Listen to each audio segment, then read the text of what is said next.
చూస్ country delight, live better. ఇప్పుడే country delight యాప్ని download చేసుకోండి. నమస్కారం. మనతో పాటు వేదభాస్కరం గారు ఉన్నారు. యోగా మాస్టర్గా దాదాపు 4 దశాబ్దాల పైనుంచి చాలామందికి తెలుసు.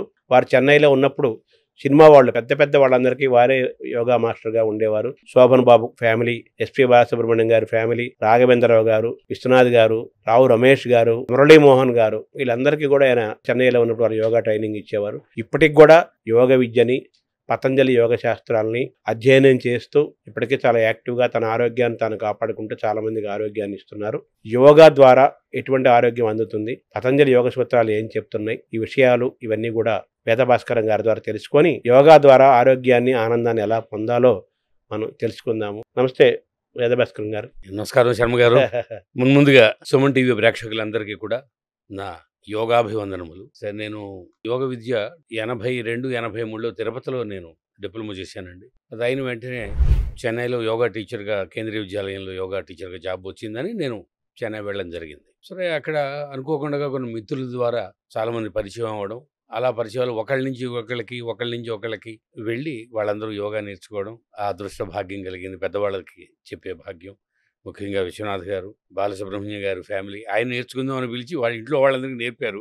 ఆయనకి చెప్పడం కుదరలేదు, అంటే అంత బిజీగా ఉండేవారు. శైలజ, ఇప్పుడు ఎస్పి చరణ్, కొంతమంది కొన్ని ప్రాబ్లమ్స్ బాగా తగ్గడం వలన రావుగోపాలరావు వాళ్ళ అబ్బాయికి ఎన్నో సంవత్సరాల నుంచి కొన్ని ప్రాబ్లమ్స్, ఈ శ్వాసకు సంబంధించిన ప్రాబ్లమ్స్ అన్నీ తగ్గక చాలా ఇబ్బంది పడుతుంటే ఒక 30 రోజుల్లోనే యోగా ద్వారా తగ్గి చాలా ఆనందపడి వారింట్లోనే పైన ఒక గెస్ట్ హౌస్ నాకు ఇచ్చి వాళ్ళ ఇంట్లో అందరూ చేసేవారు.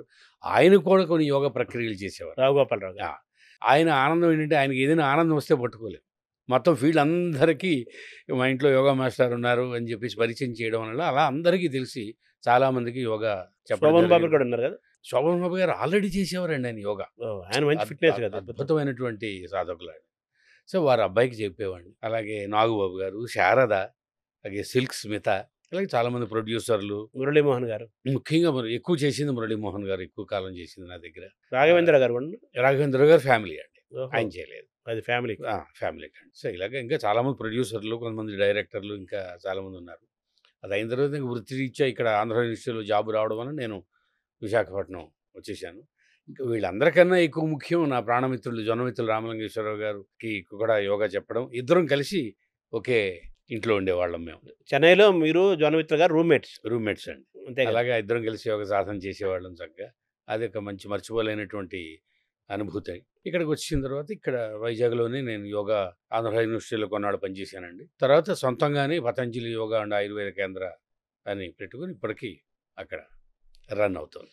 ఎన్ని వందల మందికి, ఎన్ని వేల మందికి యోగా శిక్షణ ఇచ్చి ఉంటారండి? ప్రత్యేకించి గుర్తులేదు, కానీ 10-15 వేల మందికి నేను ఇప్పటిదాకా యోగ శిక్షణ ఇచ్చానండి, 40 ఏళ్ళ నుంచి కూడా.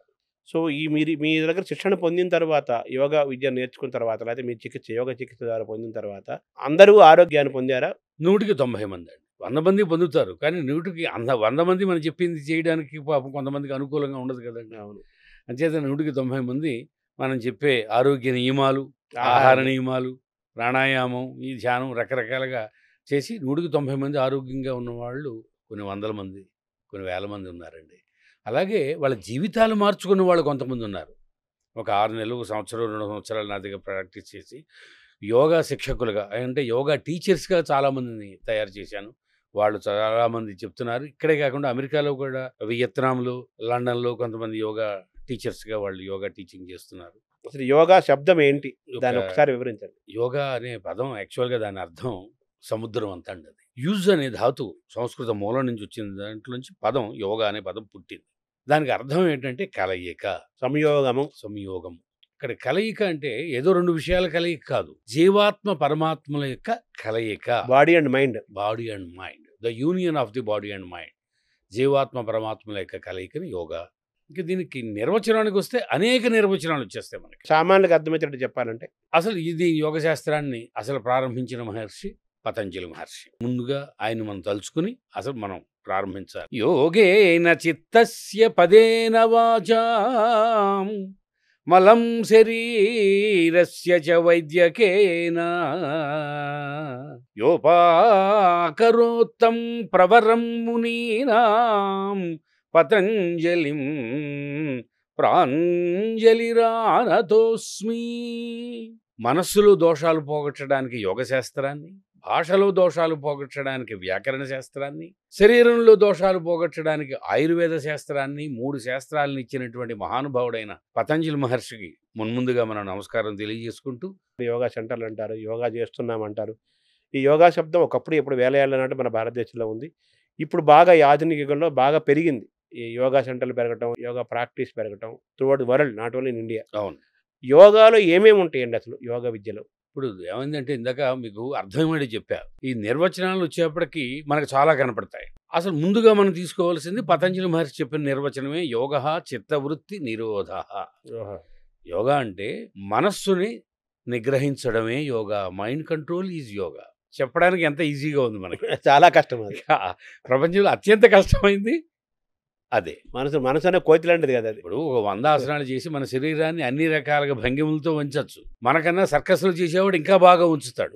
కానీ అది యోగా కాదు కదా. ముందు మనస్సును నిగ్రహించడమే యోగా అని పతంజలి మహర్షి చెప్పాడు. యోగా చిత్తవృత్తి, చిత్తవృత్తి నిరోధ. ఇక భగవద్గీతలోకి పెడితే యోగ కర్మసు కౌశలం. నువ్వు చేసే పని యందు చూపే శ్రద్ధ, స్కిల్ ఇన్ యాక్షన్, నిపుణత్వం, ఏకాగ్రత. అది సంగీతం అవ్వచ్చు, నాదోపాసన అవ్వచ్చు, నృత్య కళ అవ్వచ్చు, ఏదైనా చదువైన కావచ్చు. దాని మీద చూపెట్టే ఏకాగ్రత ఏదైతే ఉందో కర్మసు కౌశలం, అదే యోగా అంటాడు శ్రీకృష్ణుడు ఇంకొక చోట.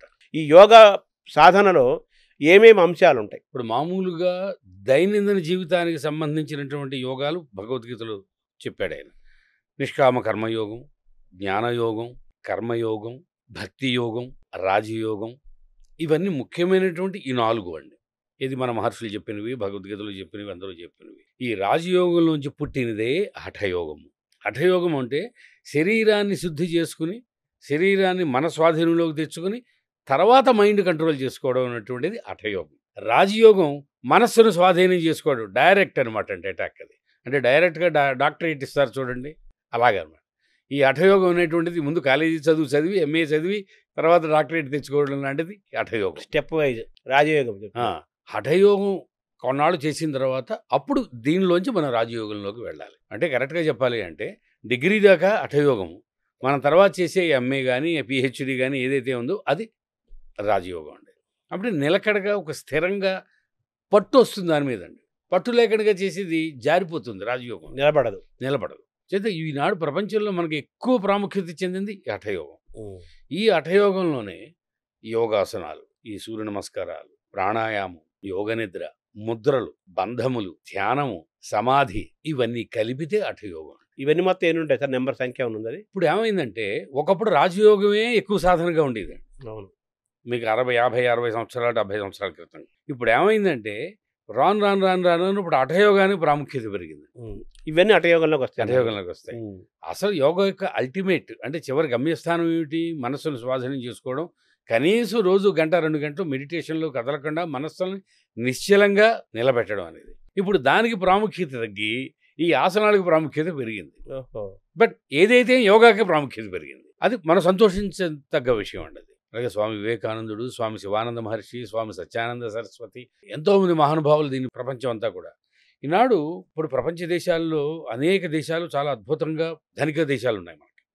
వాటిల్లో చూసుకుంటే మనకి జనాభా రీత్యా మనకు కొంచెం తక్కువగా ఉంది. కానీ ప్రపంచ దేశాల్లో ఫోకస్ చాలామంది మన భారతదేశం మీద కాన్సన్ట్రేషన్ ఎక్కువ చేస్తున్నారు. అంటే మన గొప్పదనం యోగా, మనదే అది యోగ విద్య, ఆధ్యాత్మిక విద్య, యోగ విద్య, వేద విద్య, అది మన భారతదేశం యొక్క గొప్పదనం అండి. సో యోగా ద్వారా ఆరోగ్యము, మానసిక ఆరోగ్యము, శారీరక ఆరోగ్యము ఇవన్నీ సాధ్యమవుతాయి. అసలు అద్భుతంగా సాధ్యమవుతాయండి. కానీ నిరంతర సాధనలోనే వస్తుంది. ఇక్కడ 2 రకాలు ఇక్కడండి. చాలా ఎక్సర్సైజులు మనకు ఉన్నాయి బయట. వాకింగ్, రోజు పొద్దున్నే మనం సాయంత్రం 5ంటికి చూస్తుంటే ప్రతి పార్కులో కొన్ని వేల మంది వాకింగ్ చేస్తుంటారు. 1 గంట. జిమ్కి వెళ్ళేవాళ్ళు జిమ్కి వెడుతుంటారు. యోగా ఇన్స్టిట్యూట్కి వెళ్ళేవాళ్ళు యోగా వెడుతుంటారు. ఆరోగ్యం అనేది మనకు తెలుసు. Physical health, mental health. శారీరకంగా అద్భుతంగా ఆరోగ్యంగా ఉన్నా, మానసికంగా దౌర్బల్యంగా ఉన్నా వాడు ఆనందంగా ఉండలేడు. వాడు సైకియాట్రిస్ట్ దగ్గరికి పెడతాడు, మానసిక వైద్యుడి దగ్గర తీసుకెళ్ళాలి, వాడి దగ్గరికి తీసుకెళ్ళాలి. మనస్సు ఎంత అద్భుతంగా ఉన్నా, నిగ్రహంగా ఉన్నా, శరీరం ఆరోగ్యంగా లేకపోతే బాడీ ప్రయోజనం ఉందండి.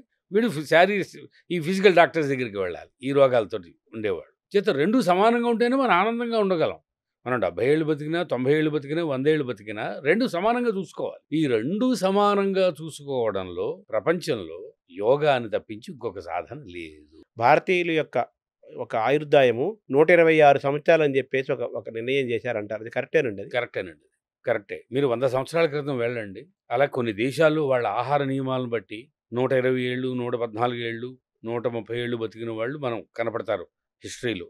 ఏది 200, 300 సంవత్సరాల క్రితం. రాను ఏమైందంటే మనం తినే ఆహారాలు మారిపోయాయి. ఏం తింటున్నామో తెలియదు, ఎందుకు తింటున్నామో తెలియదు, ఎంత తినాలో తెలియదు, ఎన్నింటికి తినాలో తెలియదు, ఎలా తినాలో తెలియదు.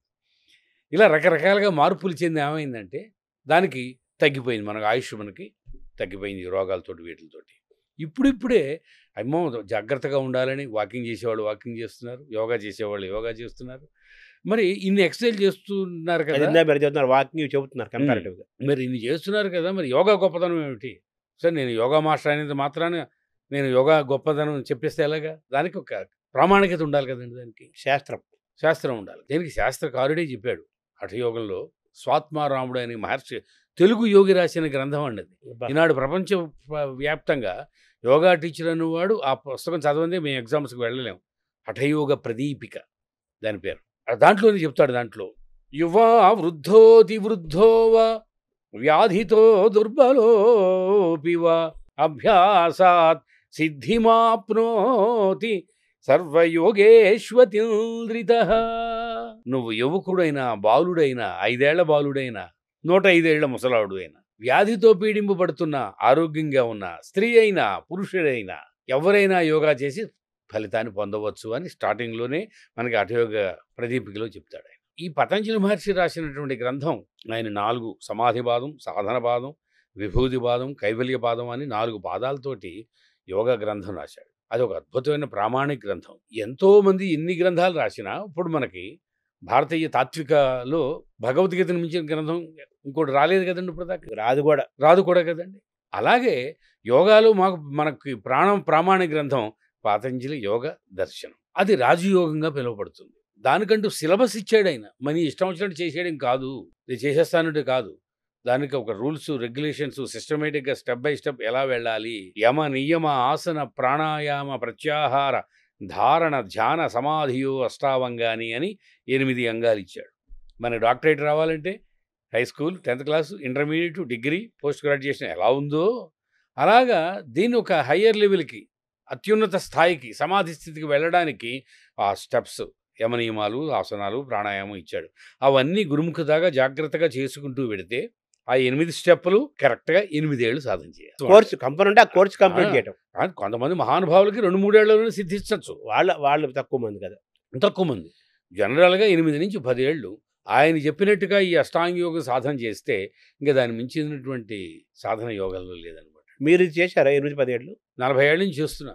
ఈ యోగా సాధన చేసేవాళ్ళు ఎన్ని గంటలకి వాళ్ళు లేవాలి, ఎలా మొదలు పెట్టాలి, ఏ సమయం ఎంచుకోవాలి? దానికి ఫస్ట్ ప్రిఫరెన్స్ బ్రాహ్మీ ముహూర్తం అండి. అంటే ఎన్ని గంటలకు? 4-4:30కి లేవడం. ముందు కాలంలో పానీయం, గోరువెచ్చని నీళ్లు, 4 గ్లాసులు గోరువెచ్చని నీళ్లు తాగి కాలకృత్యాలు తీర్చుకుని ఒక పావు గంట ఆగి స్నానం చేసి అప్పుడు కరెక్ట్గా 5ంటికి ప్రారంభించి 6:30. టైం ఉన్నవాళ్ళు 5 to 6 అండి. టైం ఉన్నవాళ్ళు 5 నుంచి 7. టైం తక్కువ ఉండి ఆఫీసులకు వెళ్ళాలి, సమయం సరిపోదు అనుకున్న వాళ్ళు 5, 6 లేదా 5:30 to 6:30. దాని మించినటువంటి టైం లేదండి. అప్పుడు మీరు అనొచ్చు, మరి అందరికీ పొద్దున్నే టైం కుదరదు కదా, ఆడవాళ్ళు ఇంట్లో లేచి వంటలు చేసుకోవాలి, లేట్గా ఆఫీస్ వచ్చిన వాళ్ళు, వ్యాపారాలు చేసుకున్న వాళ్ళు, వాళ్ళకి ఇంకా రెండో ప్రిఫరెన్స్ ఏమిటంటే సాయంత్రం 5:30 to 6:30, 5 to 6:30. అది అడ్జస్ట్మెంట్ మాత్రమే. అలాగే కొంతమంది ఇప్పుడు గృహిణులు ఉంటారు, వాళ్ళకి పొద్దున్న కుదరదు, సాయంత్రం కుదరదు. అందుచేత 10 నుంచి 11, 11:30 దాకా చేయొచ్చు అండి. బట్ నెంబర్ 1 ముఖ్యమైనటువంటి టైము బ్రాహ్మీ ముహూర్తం. సో బ్రహ్మముహూర్తంలో లేవటం వల్ల ఎటువంటి లాభాలు జరుగుతాయి? మానసికంగా, సైంటిఫిక్గా లోపల ఎటువంటి చర్యలు జరుగుతాయి? సృష్టిలో ఈ ఉదయం 4 గంటల నుంచి 6 గంటల దాకా ప్రకృతి అంతా ఒక అద్భుతమైనటువంటి ప్రాణశక్తితో నిబిడీకృతమై ఉంటుందండి. 6 నుంచి లేచి అప్పటికి ఏమవుతుందంటే ఆ ప్రాణశక్తి తగ్గుతూ ఉంటుంది, ఆక్సిజన్ లెవెల్ తగ్గుతూ ఉంటాయి, ప్రాణశక్తి తగ్గుతూ ఉంటుంది. మనకి తెలియకుండా చుట్టుపక్కల వాతావరణం అంతా కూడా కొంచెం భగ్నం అవుతుంది. ఆ ఉదయం వేళల్లో చాలా ప్రశాంతమైనటువంటి స్థితిలో ఆ ప్రకృతిలోంచి వచ్చేటువంటి ప్రాణశక్తి శరీరంలో ఎక్కువ ప్రవేశిస్తుంది. ప్రాణశక్తి ఎక్కువ మనకి ఉద్దీపన జరుగుతుంది, అంటే రీఛార్జ్ అవుతుంది అనమాట. మనసు ప్రశాంతంగా ఉంటుంది లేవగానే. అప్పుడు మనం ఆసనాలు చేసినా, ప్రాణాయామం చేసినా, మెడిటేషన్ చేసినా బాగుంటుంది. 1 గంట యోగ సాధన పొద్దున్న 5 నుంచి 6 దాకా చేస్తే, ఈ భగవంతుడు మనకి ఇచ్చిన 24 గంటలు 1 గంట దీనికి కేటాయిస్తే 23 గంటలు మన చేతుల్లో ఉంటుంది. అంటే మన శరీరాన్ని, మన మనస్సుని మన నియంత్రణ చేసుకోవచ్చు. టీవీని రిమోట్తో మనం ఎలా నియంత్రిస్తున్నామో మన శరీరాన్ని, మనస్సుని మనం ఆ రిమోట్ కూడా మన చేతిలో ఉంటుంది. పొద్దున్న 1 గంట సేపు సాధన చేసి అలా సాధన చేస్తే మనిషి 126 ఏళ్ళు జీవించవచ్చా? అద్భుతంగా. మన ఈ మధ్య మీకు ఒక అయ్యంగారు పద్మశ్రీ అవార్డు ఇచ్చి మోడీ గారి దగ్గర అవార్డు తీసుకున్నారు. 120 ఏళ్ళు ఇప్పటికీ యోగ సాధన చేస్తున్నాడు ఆయన. ఇప్పటికీ యోగా శిక్షణ ఇస్తున్నాడు ఆయన. ఇప్పుడు ఈ గంట సేపు చెప్పారు కదా, పొద్దున్న 5 నుంచి 6 దాకా. అవును. ఈ గంట సేపు పీరియడ్లో మీరు ప్రిస్క్రైబ్ చేసే సిలబస్ ఏంటండి? ఏమేమి చేయాలి చెప్పండి? కాసేపు ఆసనాలు, అంటే ఏ 10, ఆసనాలు వేయాలి? 10-15 ఆసనాలు. ఏ ఆసనాలు అంటే ఆసనాలు మామూలుగా చేసుకునేవి ఒక 100 దాకా ఉంటాయండి. బట్ 100 చేయడానికి ఎవరికి టైం ఉండదు కాబట్టి నేను నా పద్ధతిలో ఏం చేశానంటే, మొదటి వారం ఒక 15, రెండో వారం ఇంకో 15, మూడో వారం ఇంకో 15, అలాగే దాన్ని డివైడ్ చేశాను. ఇప్పుడు చూడండి, ఇప్పుడు రాగాలు, పాటలు, ఇప్పుడు రాగాలు అనంతం అంటారు కదా. అనంతం అంటారు. సంగీత కళాకారుడు అంటే వాడు ఒక 500 కీర్తనలు, 1000 కీర్తనలు నేర్చుకుంటాడు. కానీ అన్ని పాటు కదా, ఓ కచేరీలో ఒక 20 కీర్తనలు, ఓ కచేరీలో 20 కీర్తనలు, అలాగే రాగాలు కూడా కొన్ని రాగాలు. అలాగే దీన్ని నేను నా సాధనలు ఏం చేశానంటే, అందరికీ ఈ వారం ఇవి చేయండి, ఈ వారం ఇవి చేయండి, ఈ వారం ఇవి చేయండి. తద్వారా ఏమవుతుందంటే శరీరంలో అన్ని భాగాలు ఆరోగ్యవంతంగా తయారవుతాయి, ఉత్తేజవంతంగా తయారవుతాయి, యాక్టివేట్ అవుతాయి. సో ఆసనాలు ఎన్ని ఆసనాలు మీరు ప్రిఫర్ చేస్తారు ఈ గంట సమయంలో? 15 అండి. 15 ఆసనాలు. ఆ 15 కూడా ఎలా అంటే, కరెక్ట్గా చెప్పాలంటే, నిలబడి చేసేవి ఒక 5 అండి. ఓకే. కూర్చుని చేసేవి ఒక 5, బోర్రా పడుకుని చేసేవి ఒక 5, వెలకితలా పడుకుని చేసేవి ఒక 5. ఈ 4 అయిపోయాయి. ఇంకా ఈ 4టిని మించినటువంటి అద్భుతమైన ఆసనాలు ఉన్నాయి. వాటిని తల్లిదండ్రులు అంటారు. మిగతా వాళ్ళంతా వేరు, మన తల్లిదండ్రులు మనకి ముఖ్యం. అదే మిగతా వాళ్ళకన్నా మన మీద ఎక్కువ శ్రద్ధ చూపించేది మన తల్లిదండ్రులే. అలాగే సర్వాంగాసన, శీర్షాసన ఈ 2 కూడా తల్లిదండ్రులాగా మనల్ని కాపాడతాయి. ఇందులో తల్లి ఎవరు, తండ్రి ఎవరు? తండ్రి శీర్షాసన, తల్లి సర్వాంగాసన. అది లేదా అటు ఇటు మార్చుకోవచ్చు కూడా. ఎంతసేపు వేయాలండి సర్వాంగాసనం, శీర్షాసనం? 5 నిమిషాలు, అదొక 5 నిమిషాలు, 10 నిమిషాలు. మ్యాక్సిమం ఎంతసేపు వేయచ్చు? మ్యాక్సిమం 30, అరగంట దాకా వేయచ్చు. సో ఈ తల్లిదండ్రులు ఆ 2 సర్వాంగాసనం, శీర్షాసనం ఈ 2 ఆసనాలు వేస్తే చాలా 10-15 చాలు అండి. 10-15 నిమిషాలు చాలు. మీరు చెప్పే తల్లిదండ్రులు మిగతా కాకుండా ఈ సర్వాంగాసనం, శీర్షాసనము కేవలం ఈ 2 ఆసనాలు మాత్రమే వేస్తే సరిపోతుందా? అన్ని ఆసనాలు వేయాలా? మిగతా కూడా కొన్ని కలిపితే ఏమవుతుందంటే, ఇవి ఎక్కువసేపు చేయడం వల్ల ఏమవుతుందంటే మెడ నొప్పులు ఇవి రాకండక ఓ 10 ఆసనాలు చేసిన తర్వాత ఈ 2 చేస్తే అప్పుడు ఈ నొప్పులు రాకుండా ఉంటాయి. ఇంచేత సర్వాంగాసన ఒత్తిడంతా మెడ మీద పడుతుంది, శీర్షాసన ఒత్తిడంతా తల మీద పడిపోతుంది. కరెక్ట్. అంచేత ఆ ఒత్తిడి పోగొట్టుకోవడానికి ఒక 10 ఆసనాలు చేసి ఈ 2 ఆసనాలు చేస్తే ఏమవుతుందంటే మీకు అద్భుతమైన శక్తి వచ్చేస్తుంది. ఒక్కొక్క ఆసనం ఎంతసేపు వేయాలండి యావరేజ్గా? ఆసనం యొక్క ఫలితాన్ని బట్టి 1 నిమిషం నుంచి 3 నిమిషాలు. ఓకే. కొన్ని ఆసనాలు 1 నిమిషమే, కొన్ని ఆసనాలు 3 నిమిషాలు, కొన్ని 5 నిమిషాలు, కొన్ని 10 నిమిషాలు. కొన్ని ఆసనాలు మీరు చెప్పిన ఒక 20-25 ఆసనాలు చెప్పారు కదా, కొన్ని చెప్పగలుగుతారా పేర్లు? సూర్య నమస్కారాలు. ముందు ఒక్క సూర్య నమస్కారాలు ఒక 12 రౌండ్లు కనుక 12 పోస్చర్లు. 12 పోస్చర్లు 12 సార్లు. 12 అది ఎంతసేపు పట్టదండి? 1 నిమిషం 1 రౌండ్ అయిపోతుంది. అంటే 12 నిమిషాలు, 12 రౌండ్లు 12 నిమిషాలు అంతే చేస్తే మొత్తం బాడీ అంతా యాక్టివేట్ అయిపోతుంది. అంటే సూర్య నమస్కారాలతో స్టార్ట్ చేయాలా మనం? స్టార్ట్ చేయాలి. బాడీ అంతా యాక్టివేట్ అయిపోతుంది. సూర్య నమస్కారాలు అయిన తర్వాత ఒక 2 నిమిషాలు శవాసనం వేసి అప్పుడు మిగతా ఆసనాలు. ఏమేమి ఆసనాలు? త్రికోణాసన, పరివృత్త త్రికోణాసన, పార్శ్వకోణాసన, అర్ధచక్రాసన, పాదహస్తాసన, వజ్రాసన, కూర్చుని చేసేవి. వజ్రాసన, ఉష్ట్రాసన, శశంకాసన, సుప్త వజ్రాసన కూర్చునేపోయి. బోర్లా పడుకునేవి మకరాసన, భుజంగాసన, పూర్ణభుజంగాసన, అర్ధభుజంగాసన, అర్ధశలభాసన, పూర్ణశలభాసన, ధనురాసన. ఈ బోర్ల పడుకునేవి ధనురాసన. వెలకితలా పడుకునేవి పవనముక్తాసన, నావాసన, ఉత్థాన పాదాసన. ఇవి వెలకితలా పడుకుని చేసేవి. సర్వాంగాసన, హలాసన. దానికి రివర్స్ కౌంటర్ పోజ్ అంటాం దాన్ని. మత్స్యాసన. సర్వాంగాసన, హలాసన, మత్స్యాసన. తర్వాత శీర్షాసన. చివరిలో చిట్ట చివర మాత్రమే వేయాలి. ఎందుకంటే దాని అయిపోయిన తర్వాత తప్పకుండా 10 నిమిషాలు శవాసనం చేయాలి. చాలామంది చేసిన పొరపాటు ఏమిటంటే నేను గమనించి చెప్తున్నది మీకండి. టైం లేదని హడావుడిగా ఆసనాలు చేసేసి శవాసనాకి ఏదో ఒక్క నిమిషం పడుకుని వేసామా లేదన్నట్టు ఒక్క నిమిషం వేసి పారిపోతూ ఉంటారు. అది వాళ్ళు చేసే పెద్ద తప్పు ఇది. ఇది చాలామందికి చెప్తూ ఉంటాను. అదే అనుకుంటే పడుకుంటే ఇంకోసారి ఇక అందులో ఏమొస్తుంది అని. కానీ ఈ గంట సేపు యోగా చేసిన తర్వాత బాడీకి స్ట్రెయిన్ అవుతుందండి. కానీ ఆ 10 నిమిషాలు పడుకుని చిన్న యోగ నిద్రలాగా ఒక్కొక్క భాగాన్ని రిలాక్స్ చేసుకుంటూ ఒక్క 10 నిమిషాలు పడుకుంటే ఈ గంట సేపు పడినటువంటి శ్రమంతా కూడా పోయి బాడీ ఉల్లాసంగా మనసు ఉల్లాసంగా తయారవుతుందండి. అంటే శవాసనానికి యోగ నిద్రకి ఏమైనా తేడా ఉందా? రెండు ఒకటేనా? ఉందండి. శవాసనంలో కాస్త శ్వాస మీద శ్వాస పెట్టి కాస్త బాడీ రిలాక్స్ అవుతున్నట్టుగా భావిస్తూ 5 నిమిషాలు 10 నిమిషాలు చేసేది శవాసనం మాత్రమే. బాడీ రిలాక్స్ అవుతుంది, మైండ్ రిలాక్స్ అవుతుంది.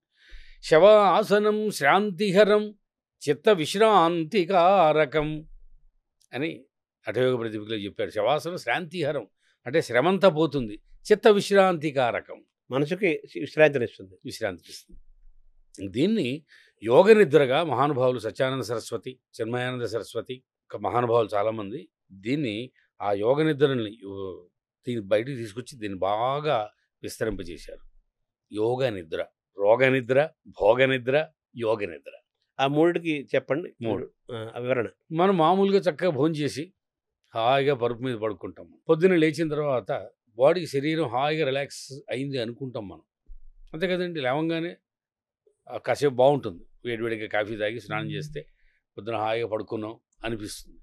కానీ మైండ్లో టెన్షన్స్ ఏమైనా ఏమైనా పోతుందో మనకి, అది రన్ అవుతూనే ఉంటాయి, అవి రన్ అవుతూనే ఉంటాయి. ఆ బాధలు, ఆ కష్టాలు అవన్నీ మళ్ళీ గుర్తుకొచ్చి మళ్ళీ ఆలోచనలు అలా దాంట్లో ఉండిపోతాం. మనం పరుపుల మీద ఏసీలు వేసుకుని చక్కగా పడుకుంటాం. దాన్ని భోగ నిద్ర అంటారు. రోగ నిద్ర, పడుకుంటాడు, నిద్ర పట్టదు, దొలుతాడు, నిద్ర మాత్రలు వేసుకుంటాడు, బీపీ వస్తుంది, అనీజీనెస్ వస్తుంది, ఫ్రీ మోషన్ అవ్వదు, కడుపు ఉబ్బరం అవుతుంది, అయితే లూజ్ మోషన్స్ లేకపోతే మలబద్ధకం మోషన్ అవ్వదు. అలా దొలుతూనే ఉంటాడు. కానీ పావుగంట పడుకోవడం, పావుగంట లేవడం, పొద్దున లేచేప్పటికి ఎంత అలసటగా ఉంటుంది, చికాగ్గా ఉంటుంది, బాడీ రిలాక్స్ అవ్వదు, మైండ్ రిలాక్స్ అవ్వదు. దాన్ని రోగ నిద్ర. సరే, మరి యోగ నిద్రకి తేడా ఏమిటి అంటే, మనం చేసి యోగ నిద్ర ఒక అరగంట సేపు పడుకోబెట్టి ఏం చేస్తామంటే, మీరు హాయిగా పడుకోండి. అరగంట సేపా? అంటే 2 ఉన్నాయండి. టైం లేకపోతే 20 నిమిషాలు, టైం ఉంటే అరగంట. 20 నిమిషాలు కంపల్సరీ. 20 నిమిషాలు కంపల్సరీ, లేకపోతే రిలాక్స్ అవ్వదండి, ఉపయోగం లేదు. దాన్ని ఉత్తిరి పడుకుంటే ఉంది, బాడీ రిలాక్స్ అవుతుంది అంతే, జస్ట్ మామూలుగా శవాసనాది. కానీ ఇక్కడ ఒక ప్రత్యేకమైన టెక్నిక్ యోగాలో మేము డెవలప్ చేసాం, మహానుభావులు డెవలప్ చేశారు. ఇది కూడా physical level, mental level, spiritual level, శారీరకంగా, మానసికంగా, ఆధ్యాత్మికమైనటువంటి రిలాక్సేషన్. అందులో పడుకున్న తర్వాత ఏం చేస్తామంటే, మేము ఇక్కడి నుంచి వాళ్ళకి ఆదేశాలు ఇస్తాం. నువ్వు పడుకున్నావు, శరీరాన్ని అంతటిని మనోనేత్రంతో చూడు, ఒక్కొక్క భాగాన్ని మనం రిలాక్స్ చేసుకుంటూ రావాలి. నీకు గాలి పీల్చినప్పుడు శరీరం అంతా ప్రాణశక్తితో నిండుతోంది, గాలి వదులుతున్నప్పుడు శరీరంలోంచి, మనసులోంచి అన్ని రకాల బాధలు పోతున్నట్టుగా భావించు. హాయిగా ప్రశాంతంగా 4 సార్లు గాలి పీల్చి వదులు. నీ మనస్సుని, నేను ఒక్కొక్క భాగాన్ని రిలాక్స్ కమ్మని చెప్తూ ఉంటాను, నీ మనస్సు అక్కడికి వెళ్ళి ఆ భాగాన్ని ఆదేశించాలి. బొటనవేలుని, బొటనవేలు నువ్వు రిలాక్స్ అవ్వు, మోకాలు నువ్వు రిలాక్స్ అవ్వు, తొడ నువ్వు రిలాక్స్ అవ్వు, ఊపిరితిత్తులు నువ్వు రిలాక్స్ అవ్వు అని నీ మనస్సు భాగాన్ని ఆదేశించాలి. దీంట్లో ఎంత అద్భుతమైనటువంటి మన మనస్సు ఉండే గొప్పదనం. మైండ్ వెళ్ళిపోతుంది అక్కడికి, ఆదేశం పంపించేస్తుంది, కంటికి కనపడదు. కానీ ఈ ఆదేశం వెళ్ళంగానే అక్కడ భాగంలో ఒక కెమికల్ రియాక్షన్ జరుగుతుంది, రసాయనిక చర్య, ఆ భాగం రిలాక్స్ అయిపోతుందండి. ఇది సైంటిఫికల్లీ ప్రూవ్డ్ అనమాట. ఈ భాగం ఇటుపక్క భాగాలని ఇటుపక్క మైండ్ నియంత్రిస్తుంది, ఇటుపక్క భాగాలని ఈ మైండ్ నియంత్రిస్తుంది. అంచేత ఒక్కొక్క కాలు దగ్గర నుంచి మనం రిలాక్సేషన్ చెప్పుకుంటూ వస్తాం. ఒక్కొక్క పార్ట్ వదిలిపెట్టాం. బొటనవేలు దగ్గర నుంచి 2వ వేలు నుంచి 3వ వేలు, relax your right leg big toe, relax your second toe, అలా అన్ని వేళ్ళు, రిలాక్స్ యువర్ రైట్ హీల్. అలా ఇక్కడ దాకా వచ్చేప్పటికి మీకు 20 నిమిషాలు పైన పట్టేస్తుంది. మెదడు దాకానా? మెదడు దాకా. అదే ఇంగ్లీష్ రాని వాళ్ళకి తెలుగులో చెప్తాం. మెల్లిగా నీ బొటన్ వేలు రిలాక్స్ అవుతోంది. అక్కడి నుంచి మెల్లగా మనసును ప్రయాణం చేసుకుని వచ్చి కుడి పిక్క, కుడి మోకాలు, కుడి తొడ, ఎడమ భాగాలు, అలాగే పొట్ట లోపల భాగాలు, మనసును పొట్ట లోపలికి పంపించాలి. ప్యాంక్రియాస్ యాక్టివేట్ చేయించాలి. ప్యాంక్రియాస్ దగ్గర మనసును కేంద్రీకరించు, నువ్వు రిలాక్స్ అవుతున్నావు అని ఆదేశం పంపించు. Relax your pancreas, relax your liver అని వాడు ఒక ప్రశాంత హడావుడిగా చెప్తే మైండ్ డిస్టర్బ్ అవుతుందండి. అంచేత వాడికి హిప్నటిజం చేసినట్టుగా నిద్రపోయేవాళ్ళు లేచి కూర్చోకూడదు, నిద్రలోకి వెళ్ళాలి. హిప్నటిజం చేసినట్టుగా మనం ఒక్కొక్క భాగం మీద ఇలా కమాండ్స్ మనం ఇచ్చేప్పటికి ఏమవుతుందంటే అండి, ఒక 20 నిమిషాలు అయ్యేప్పటికి ఒక ట్రాన్స్లోకి వెళ్ళిపోతాడు వాడు. అయిపోయి అప్పుడు సంకల్పం చెప్పుకోవాలి. దాంట్లో ఉండే గొప్పదనం అది సంకల్పం. అంటే ఎవరికి ఏ ప్రాబ్లం ఉంది, షుగర్ ఉంది సార్ ఒకరికి, వాడు 40 రోజులు అన్ని భాగాలు చెప్తూ ఆ ప్యాంక్రియాస్ అనే గ్రంథి లివర్ మీద ప్యాంక్రియాస్ మీద కాన్సన్ట్రేషన్ ఒక 10 నిమిషాలు చేయాలి. అది యాక్టివేట్ అవుతుంది, షుగర్ తగ్గిపోతుంది.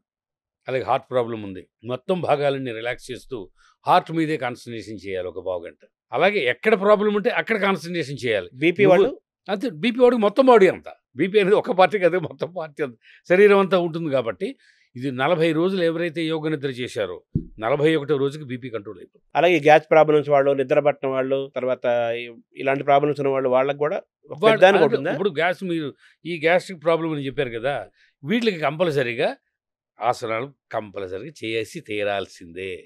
అంటే ఈ యోగ నిద్ర ద్వారా బీపీ షుగరు కంట్రోల్లోకి అవుతుంది. ముఖ్యంగా టెన్షన్స్ అండి, మానసిక ఒత్తిడి, ప్రతిదానికి భయపడ్డాం, ప్రతిదానికి కంగారు పడ్డాం, ప్రతిదానికి బాధపడ్డాం, డిప్రెషన్, ఏమైపోతుందోనో భయం, కంగారు. ఎగ్జామ్స్ ముందు చూడండి పిల్లలకి, అసలు ఎగ్జామ్స్ ముందు పిల్లలకి వారం రోజులు యోగ నిద్ర చెప్తే అసలు ఎటువంటి భయం ఉండదు వాడికి. తర్వాత ఈ మైగ్రేన్ తలనొప్పులు ఉంటాయి, కొంత తలనొప్పులు, వాటికి యోగ నిద్ర బాగా ఉపయోగపడుతుంది. బట్ శారీరకమైనటువంటి విపరీతమైన బ్యాక్ పెయిన్ ఉందండి, విపరీతమైన నెక్ పెయిన్లు ఉన్నాయి, మోకాళ్ళ నొప్పులు ఉన్నాయి, అవి యోగ నిద్ర అంత ఎక్కువ ఉపయోగపడదు, కొంచెమే ఉపయోగపడుతుంది.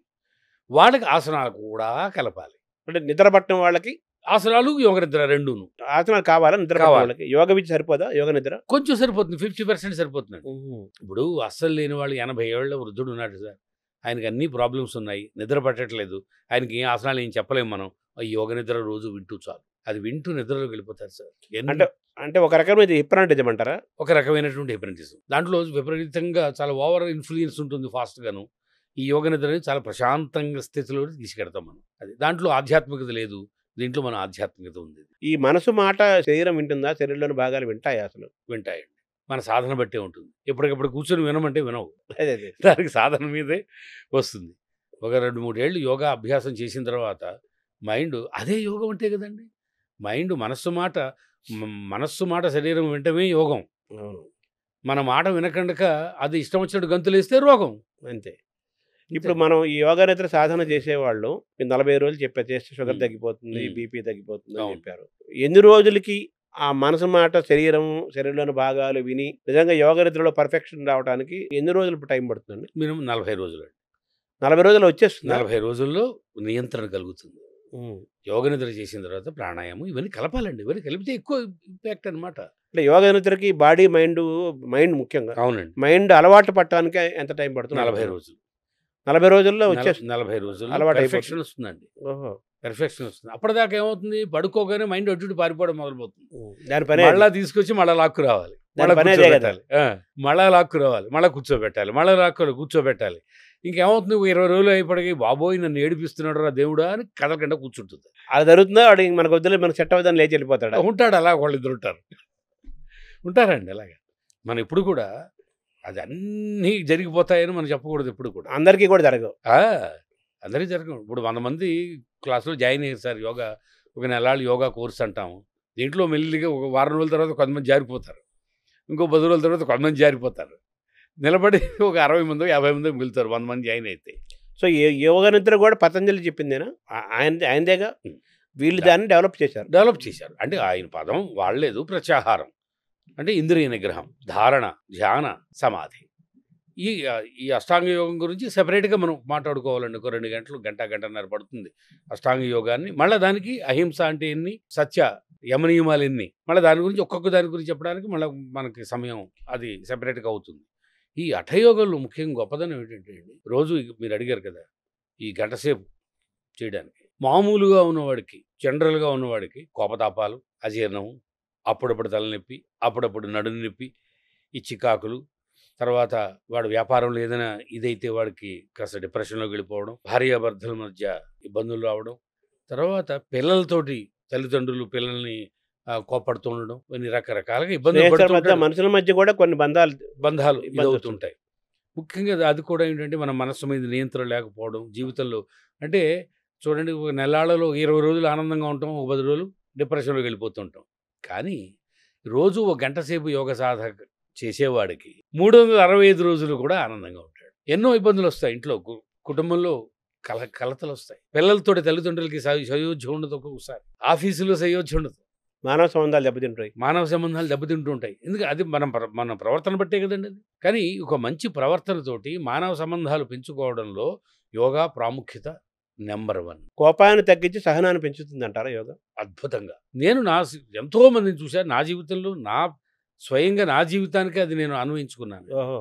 ఎన్నో ఆటుపోట్లకు గురైనటువంటి జీవితం నాది. ఆ యోగాతోటేనే వాటిని అలాగా నేను పోరాడుతున్నాను. అలాగే ఎంతోమంది నా దగ్గర జాయిన్ అయిన పేషెంట్స్ 2 నెలలు చేసిన తర్వాత, 3 నెలలు చేసిన తర్వాత, గురువుగారు ప్రతిదానికి బాధపడి ప్రతిదానికి కోపం తెచ్చుకునేవాడిని నేను. ఈ 3 నెలలు పోయిన తర్వాత ఇప్పుడు కోపం రావట్లేదు, ఆనందంగా ఉందండి అని కొన్ని వందల మంది చెప్తుంటే ఎంతో ఆనందంగా ఉంటుంది. ఓహో, ఇంత యోగా గొప్పది. అసలు ఈ యోగా ఫీల్డ్లోకి రావడానికి కారణం అది.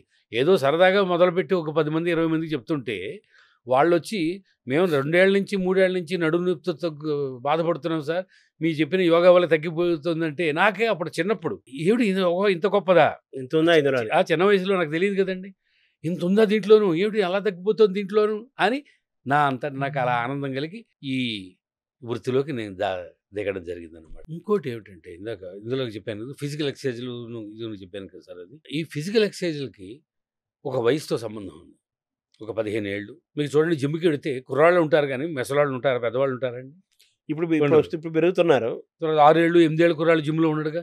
అవును, 20 ఏళ్ళు 30 40 50 60 ఏళ్ళు 70 ఏళ్ళు వాళ్ళు జిమ్లో తక్కువ. ఎక్కడైనా ఒకటి ఏదైనా ఉంటారు తక్కువ. ఎందుకనది అది కండరాలు విపరీతంగా స్ట్రైన్ అవుతాయి, దాంట్లో ఫిజికల్ హెల్త్ బాగుంటుంది, దాంట్లో బీపీ కూడా పెరుగుతుంది, పల్స్ రేటు పెరుగుతుంది. ఈ రజోగుణం, తమోగుణం, సత్వగుణం అని యోగాలు మనం చెప్తూ ఉంటాం కదండి. యోగ సాధన వల్ల సత్వగుణం పెరుగుతుంది. సత్వగుణం అంటే మనసు నియంత్రణగా ఉండడం, ఎప్పుడు చిరునవ్వుతో ఉండడం, ఎప్పుడు ఆనందంగా ఉండడం, నలుగురిని ఆనందంగా ఉంచడం. రజోగుణం అంటే అప్పుడప్పుడు ఇంద్రియ నిగ్రహం కోల్పోవడం, కోపతాపాలు, ఇదంతా. ఇంకా తమోగుణం అంటే చెప్పక్కర్లేదు, అసలు మనసు వాడికి నియంత్రణ ఉండదు.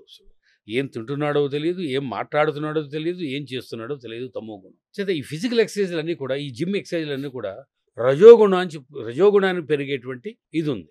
చేత మనసు మీద నియంత్రణ, మానసిక ప్రశాంతత. చిన్న ఉదాహరణ చెప్తాను మీకు. నా ఫ్రెండ్స్ చాలామంది ఉన్నారు, వాకింగ్ చేసేవాళ్ళు, యోగా చేసేవాళ్ళు. 1 గంట వాకింగ్ చేసి వచ్చి కుర్చీలో కూర్చుని, అబ్బాయి ఎంత ప్రశాంతంగా ఉంది అని ఎవరైనా అంటారా? వాకింగ్ చేసి వచ్చి ఆకలిస్తుంది, కాఫీ టిఫిన్ అడుగుతారు, అవునా కదండి. అంటే అక్కడ మైండ్తో పని లేదు, ఓన్లీ బాడీ.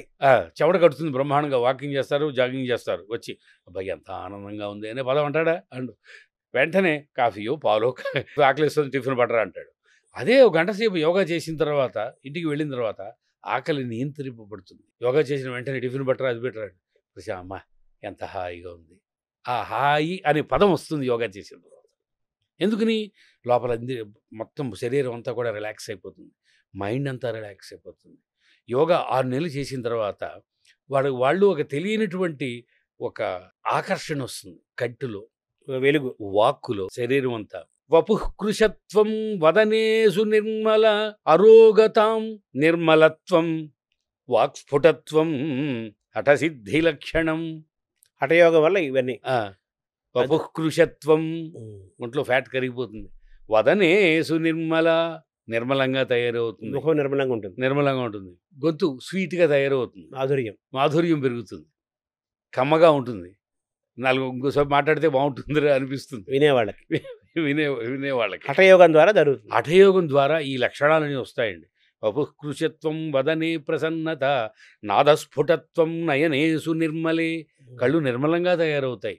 నాదస్ఫుటత్వం, ఆ వాక్కులో కూడా మార్పు వస్తుంది, స్ఫుటంగా ఉంటుంది, స్ఫుటంగా ఉంటుంది, కమ్మగా ఉంటుంది. ఇదం హఠసిద్ధి లక్షణం. హఠయోగం చేయడం వల్ల ఇది వస్తాయి. 1 సంవత్సరం 2 సంవత్సరాలు చేసిన తర్వాత అప్పుడు ఆసనాలు తగ్గించి మెడిటేషను, ప్రాణాయామ ఇవన్నీ ఎక్కువ సాధన చేయాలి. ఇందాక మీరు ఈ ప్రస్తావన తీసుకొచ్చారు కదా, ఏరోబిక్స్, మన వ్యాయామం ఇవన్నీ కూడా ఒక వయసు వాళ్ళు మాత్రం చేయగలుగుతారు, ముఖ్యంగా యువకులు చేయగలుగుతారు. యోగా అనేది అలాగా చిన్నపిల్లల దగ్గర నుంచి వృద్ధుల దాకా ఎవరైనా చేయొచ్చు అంటున్నారు కదా. ఇందాక చెప్పాను కదా, యువో వృద్ధాతి వృద్ధో వా వ్యాధితో దుర్బలో పివా అభ్యాసా సిద్ధిమాప్నోతి సర్వయోగేష్వతింద్రిత. 5 ఏళ్ల నుంచి 105 ఏళ్ళ దాకా యోగా చేయొచ్చు. అయితే వయసు పెరిగే కొద్దీ యోగాసనాలు ఫిజికల్గా చేసే మూమెంట్స్తో కూడిన ఆసనాల సంఖ్యను తగ్గించుకుంటూ అలాగే కొన్ని ఆసనాలు వేసుకుంటూ ఎక్కువ ధ్యానము వీటి మీద ప్రయాణం చేయాలి. వయసు పెరిగే కొద్దీ హఠయోగం తగ్గిస్తూ మెడిటేషన్ ఎక్కువ చేయాలి. ప్రాణాయామం తర్వాత ఈ ప్రాణాయామం అన్నారు కదా, ఈ ప్రాణాయామంలో కూడా అనేకం ఉన్నాయి కదా, దాన్ని ఒకసారి చెప్పండి సార్. ప్రాణ ప్లస్ ఆయామము. శ్వాస ప్రశ్వాసయోర్గతి విచ్ఛేద ప్రాణాయామ. మనం ఉచ్ఛ్వాస నిశ్వాసాలని గతిని మార్చి దాన్ని పట్టుకోవడమే ప్రాణాయామం. నిరోధించడమే, ప్రాణశక్తిని పెంచుట, ప్రాణశక్తిని నిరోధించుట, ప్రాణశక్తిని విస్తరించుట ప్రాణాయామం. మామూలుగా గాలి పీల్చటము, నిలబెట్టటము, వదలటము, ఇది కదా ప్రక్రియ. పూరక, రేచక, కుంభకములని పేరు. పూరక పీల్చడం, కుంభక బిగబెట్టడం, రేచక వదిలిపెట్టడం, ఇది ప్రాణాయామం. రకరకాలుగా చేస్తున్నారు ఇందులో కూడా. ఇప్పుడు ఆసనాల్లో నిలబడి చేసేవి, బోర్లా పడుకుని చేసేవి ఎన్ని విన్యాసాలు ఉన్నాయో, ప్రాణాయామంలో కూడా మనకి ఎఫెక్ట్ రావడానికి మహర్షులు అద్భుతమైనటువంటి సూర్యభేదనం ఉజ్జయి శీతలి శీత్కారీ తథా భస్త్రికా భ్రామరీ చైవ మూర్ఛా ప్లావనీత్యష్టకుంభక. 8 ఉన్నాయి. 8 రకాల ప్రాణాయామాలు హఠయోగులు చెప్పారు. అంటే ఏ వయసు వాళ్ళైనా, ఎవరైనా కానీ, ఏ రంగం వాళ్ళైనా కానీ, ఏ ప్రాంతం వాళ్ళైనా కానీ, ఎటువంటి సీజన్లో, ఎటువంటి ఋతువులో అయిన సీజన్లో అయినా కానీ చేయగలిగిన ది బెస్ట్ ప్రాణాయామ విధానం ఏదండి? కపాలభాతి ప్రాణాయామం.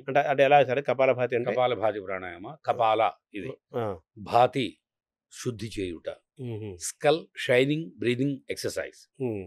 అది మన ఫోర్స్ఫుల్గా, అంటే ఇప్పుడు చూడు కంసాలి వాడి దగ్గర తిత్తు ఉంటుంది కదా, ఇలా కొడతాడు ఫోర్స్. అంటే పొట్ట దగ్గర నుంచి అదేనా?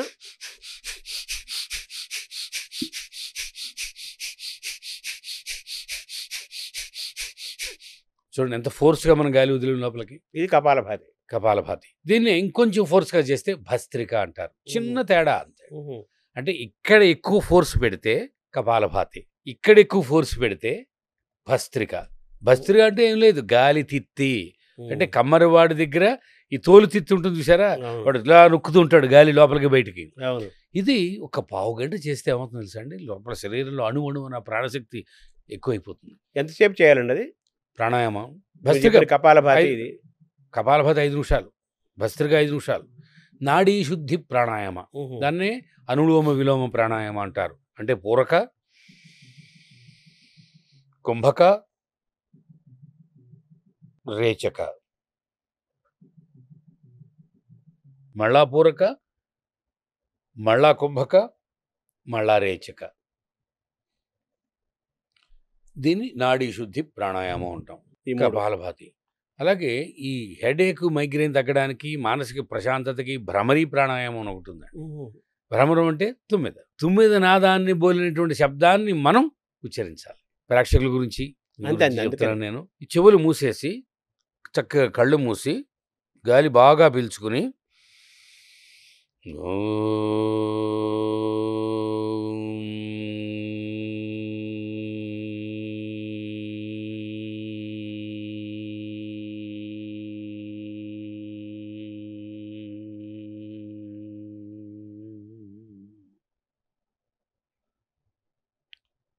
ఆ ఓంకారం అన్నప్పుడు మీకు వినపడుతుంది. అదే చెవులు మూసి కళ్ళు మూస్తే ఆ ఓంకారం డిజిటల్ సౌండ్లా మారుతుంది, తుమ్మిద నాదంలా మారుతుంది. అది మనం అనుభవిస్తే కానీ తెలియదండి. లేకపోతే ఏముందండి, ఉంది కదా ఊ అన్నట్టుగానే ఉంటుంది. అది దీనికంటే గొప్పదనం ఉందండి. చెవులు మూసి కళ్ళు మూసి చెప్తే అన్నప్పుడు ఒక 100 9 జంకారాలు చేస్తున్నట్టుగా ఉంటుంది. దీనివల్ల ఏంటంటే లాభాలు, ఆ నాదం ఒక వైబ్రేషన్ లోపలికి వెళ్ళి బ్రెయిన్ లోపలికి వెళ్ళి బ్రెయిన్లో ఉండేటువంటి టెన్షన్ రిలీజ్ చేస్తుంది. ధ్యానం బాగా రావడానికి, హెడేక్ తగ్గడానికి, కోపం తగ్గడానికి, మనసు ప్రశాంతంగా ఉండడానికి అన్ని అద్భుతమైన ఉపయోగాలు దీని ద్వారా. సో ఈ ప్రక్రియ అంతా మనం ఎంతసేపు చేయాలి? కొత్తలో పావు గంట, సాధన పెరిగే కొద్దీ అరగంట. బట్ ఏది చేసినప్పటికీ కూడా గురుముఖతానే జాగ్రత్తగా చేయాలండి. లేకపోతే ఉన్న లంగ్స్ పవర్ అంతా పోయి లేని రోగాలు వస్తాయి. అయాభ్యాస యోగేన సర్వరోగ భవేత్. అదే కానీ గురుముఖత నేర్చుకోవాలి. నేర్చుకున్న తర్వాత సొంతంగా వాళ్ళు సాధన చేయవచ్చు. పవర్ యోగాని చేస్తుంటారు. ఉమ్. ఎగ్జిక్యూటివ్ కోసం, ఎంప్లాయీస్ కోసం, అవును. వాళ్ళ కోసం. అవును. అదేంటంటే దాన్ని ఎలా చూడాలి మనం? మామూలు యోగా చాలా రిలాక్స్డ్గా నెమ్మదిగా చేస్తాం. గాలి పీలుస్తూ మెల్లగా లేవండి, గాలి వదులుతూ నెమ్మదిగా ఉండండి, అక్కడ ఉండండి అని. ఈ పవర్ యోగా ఏంటంటే కొంచెం ఎక్కువ ఫోర్స్గా చేయాలి, ఎక్కువసేపు ఆసనాలు ఉంచుతారు, రెస్ట్ లేకుండా ఎక్కువ చెమటలు పట్టేట్టుగా చేయిస్తారు. అది పవర్ యోగా. అది మామూలు ఎంతవరకు యోగా కరెక్ట్ కన్నా అండి అది? అది ఆరోగ్యవంతులకి బాగానే ఉంటుందండి. వెయిట్ రిడక్షన్కి మామూలు యోగా కన్నా పవర్ యోగాలో కొంచెం వెయిట్ బాగా తగ్గుతారు. కానీ పెద్దవాళ్ళు చేయకూడదు. మోకాళ్ళ నొప్పులు, నడుము నొప్పి, మెడ నొప్పిలు ఉన్నవాళ్ళు చేయకూడదు. హై బీపీ ఉన్నవాళ్ళు చేయకూడదు. మిగతా వాళ్ళందరూ చేయొచ్చండి. చిన్న తేడా.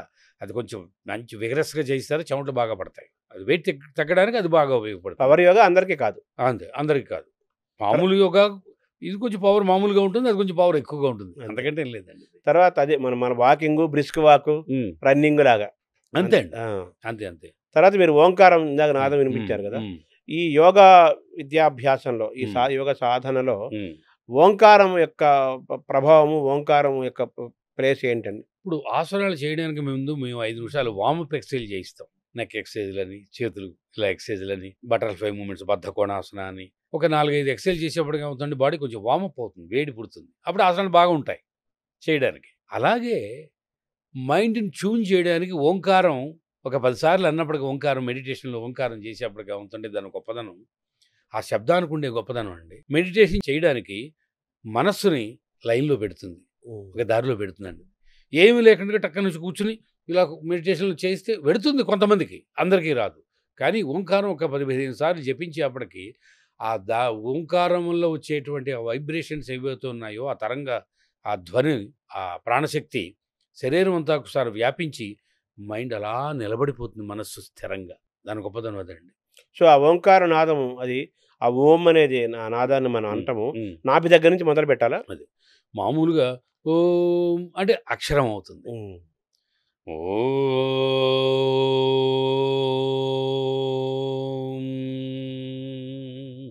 నాభి దగ్గర నుంచి అంటే మంత్రం అవుతుంది. అక్షరమే కానీ పలికే విధానం. మాటే మంత్రం అవ్వాలంటే నాభి నుంచి మొదలు పెట్టాలి. నాభి నుంచి మొదలు పెట్టాలి, గాలి బాగా తీసుకుని. అది కూడా వెంటనే రాదండి. ఇప్పుడు చాలామంది 100 మంది మేము చెప్తూ ఉంటాం ఓంకారం సంబంధం లేదు, అపస్వరంలో పాడినట్టుగా ఉంటుంది, అక్షరం అవుతుంది. అది దానివల్ల ఫలితం ఉండదు. దాని మంత్రం చేయాలంటే నాభి దగ్గర నుంచి గుండె నిండా గాలి పీల్చుకోవాలి.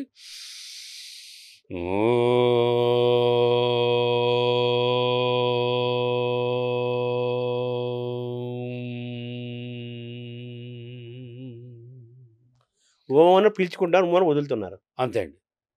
అదే ఒక రోజు 20 సార్లు చెప్తే అది ఒక పెద్ద ధ్యానం అండి, ఓంకార ధ్యానం. అది రోజు ఒక 20 సార్లు పొద్దున్నే లేచి 20 సార్లు ఓంకారం చెప్పిస్తే దాని మించింది లేదండి. మనసు ఎంత ప్రశాంతంగా తయారైపోతుంది.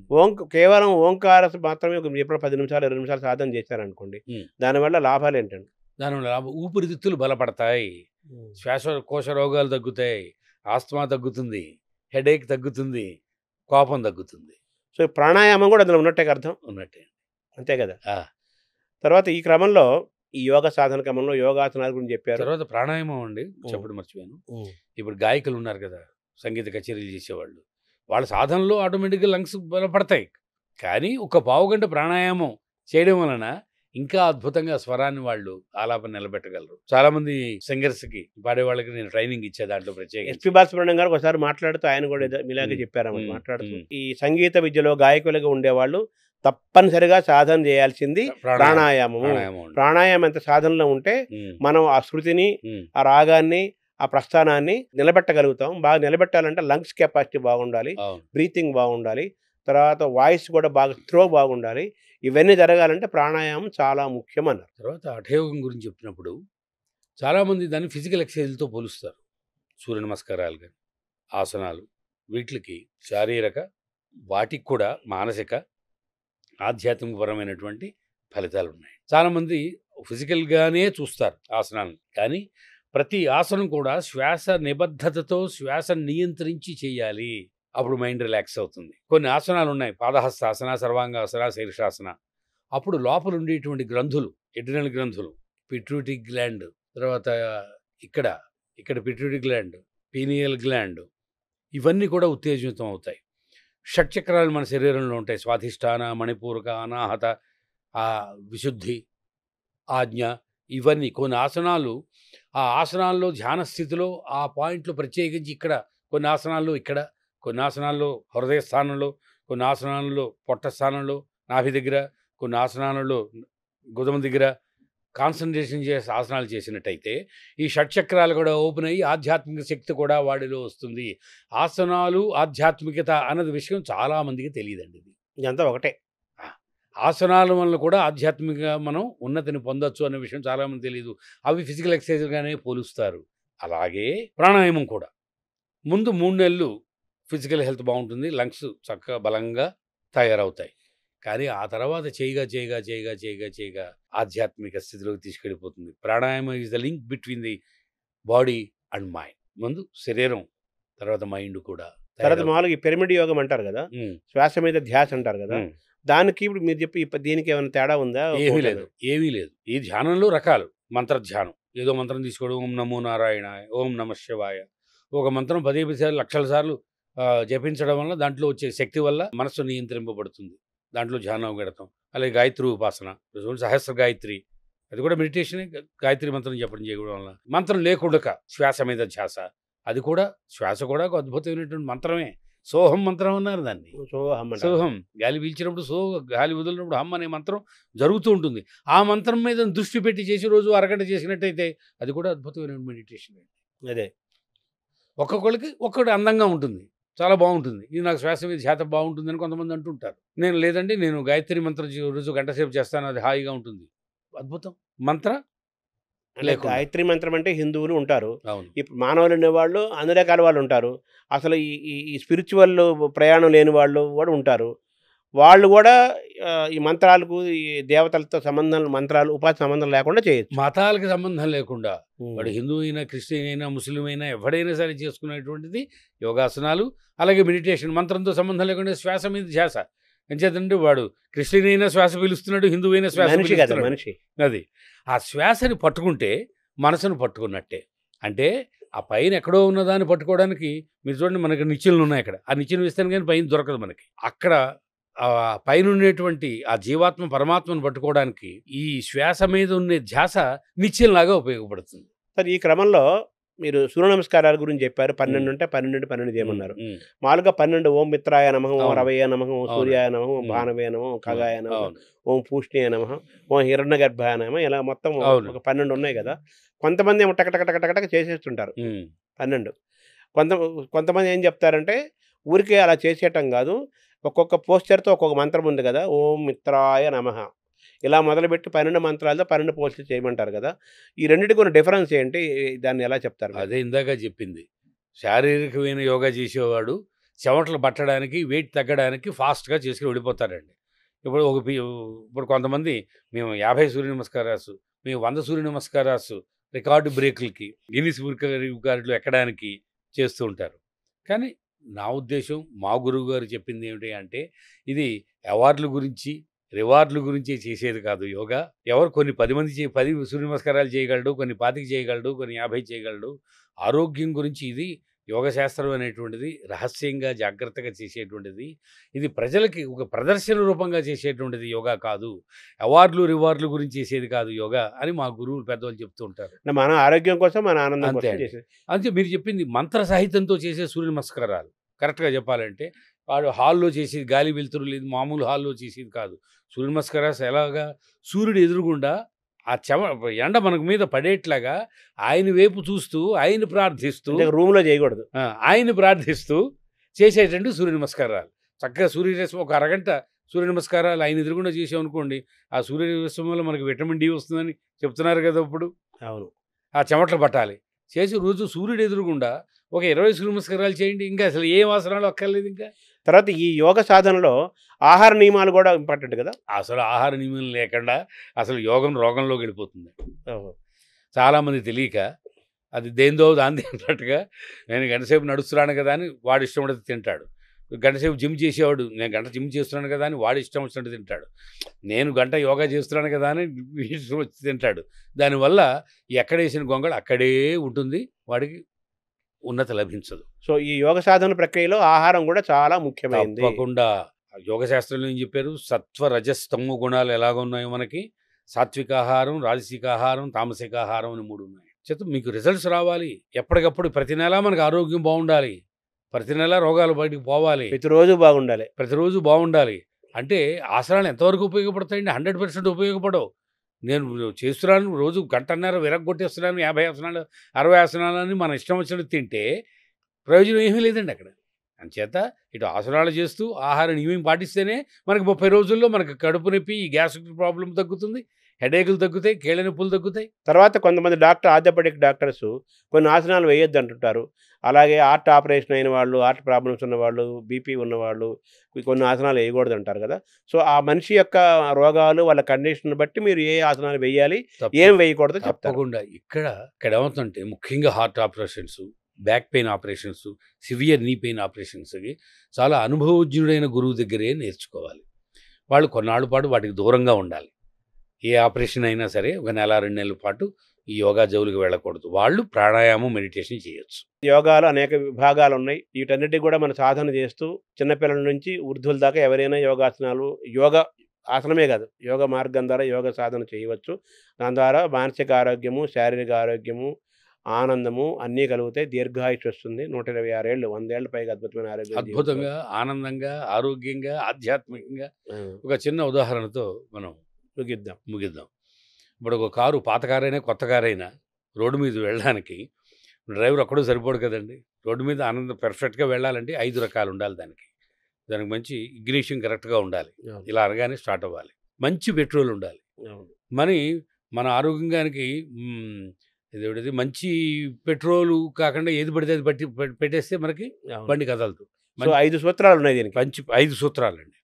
మంచి పెట్రోల్ పోయిస్తాం, ఇగ్నిషన్ కరెక్ట్గా ఉండాలి, అది 5 టైర్లు టైర్లో గాలి బాగా ఉండాలి. ఇవన్నీ 5 రకాలు. ఫైనల్గా మంచి డ్రైవర్ ఉండాలి, డ్రైవింగ్ బాగా చేయాలి, మంచి డ్రైవర్ ఉండాలి. అలాగే ఈ శరీరం అనేటువంటి వాహనానికి యోగాసనాలు, లూబ్రికేటింగ్, ఇగ్నిషియం, పెట్రోలు, డ్రైవరు ఇవన్నీ ఎలాగో అలాగే మనిషికి దీనికి యోగాసనాల వల్ల ఈ శరీరం లూబ్రికేట్ అవుతాయి. మొత్తం జాయింట్స్, లెగమెంట్స్ అన్నీ కూడా సాఫ్ట్గా తయారవుతుంది. శరీరం 5 సూత్రాలు అన్నారు ఏంటంటే సాఫ్ట్గా తయారవుతుంది. యోగాసనాల వల్ల చక్కగా లూబ్రికేట్ అవుతుంది శరీరం అంతా కూడా. ప్రాణాయామం వల్ల లోపల ప్రాణశక్తి ఇగ్నిషియంలా తయారవుతుంది. ప్రాణశక్తి ఎప్పటికప్పుడు రీఛార్జ్ అవుతుంది మనకు. 2. మూడోది, సాత్వికాహారం తినడం వలన మంచి కారు బాగుండాలంటే మంచి పెట్రోలే పోస్తాం కదా మనకి. అలాగే ఇది నడవడానికి సాత్వికాహారం మంచి పెట్రోల్లో ఉపయోగపడుతుంది. రాజసికాహారం డీజిల్లో ఉపయోగపడుతుంది. తామసికాహారం కిరసనాలు, డీజిల్ కలిపి పోసి కారు పాడైపోతుంది. అప్పుడప్పుడు కలుపుతూ ఉంటారు బయట. డీజిల్ పోసినట్టుగా ఉంటుంది, కెరోసిన్ పోసినట్టుగా ఉంటుంది. అంచేత ఈ వాహనం బాగా వెళ్ళాలంటే మంచి పెట్రోల్ ఎలా ఉపయోగపడుతుందో సాత్వికాహారం తింటే. మూడోది ఆహారం, మూడోది ప్లేస్. మూడోది అలాగే. తర్వాత కూలింగ్ సిస్టమ్. మనకు 200 కిలోమీటర్లు 300 కిలోమీటర్లు వెళ్ళిపోయాం మనం. కారుకి కూలింగ్ సిస్టమ్ ఉంటుంది కదండి, రెస్ట్ ఇవ్వాలి. ఆ రెస్ట్ యోగ నిద్ర. రోజు 10 నిమిషాలు పడుకుని యోగ నిద్రలో బాడీ మైండ్ 2 రిలాక్స్ అయితే మైండ్ హాయిగా తయారైపోతుంది. 4 అయ్యాయి. 5వది, ఈ వాహనం సిస్టమేటిక్గా ఎక్కడ యాక్సిడెంట్ కాకుండా ఈ వాహనం వెళ్ళాలంటే ఇక్కడ డ్రైవర్ ఉన్నాడు మన మైండ్. ఈ మైండ్ని మన నియంత్రణలోకి తెచ్చుకోవాలి. ఇప్పుడు సాధారణంగా 190 మంది మైండ్ కంట్రోల్లోకి మనం వెళ్ళిపోతాం. మైండ్ మన కంట్రోల్లోకి రావాలి. 5. అలాగే కారుకి 5 విషయాలు ఉన్నట్టుగా దీనికి కూడా ఈ 5 సాధనలతోటి ఆరోగ్యంగా, ఆనందంగా, ఆధ్యాత్మికంగా, అద్భుతంగా ఉంటాడని చెప్పడంలో ఎటువంటి అతిశయోక్తి లేదు. ఆ మైండ్ ఏంటన్నారు? మైండ్కి మెడిటేషన్ అండి. యోగాసనాలు, ప్రాణాయామం, సాత్వికాహారం, యోగ నిద్ర, మెడిటేషన్. Very good. నమస్కారం సార్. ఇది అనంతమైన సబ్జెక్టు, ఎన్నో అంశాలు ఉన్నాయి. మిగతా సందర్భాల్లో ఒక్కొక్కసారి ఒక్కొక్క టాపిక్ మీద మనం ఏకాగ్రతగా ఒక్కొక్క టాపిక్ మీద ఫోకస్గా చేద్దాం. చాలా ఆనందంగా ఉంది. చాలా క్లుప్తంగా, చాలా హాయిగా, అరటిపండు వచ్చినట్టుగా, అందరికీ అర్థమయ్యేటట్టుగా యోగ విద్యను మొత్తాన్ని మాకు వివరించారు. చాలా సంతోషం. ధన్యవాదాలు. చాలా సంతోషం శర్మ గారు. నమస్కారం.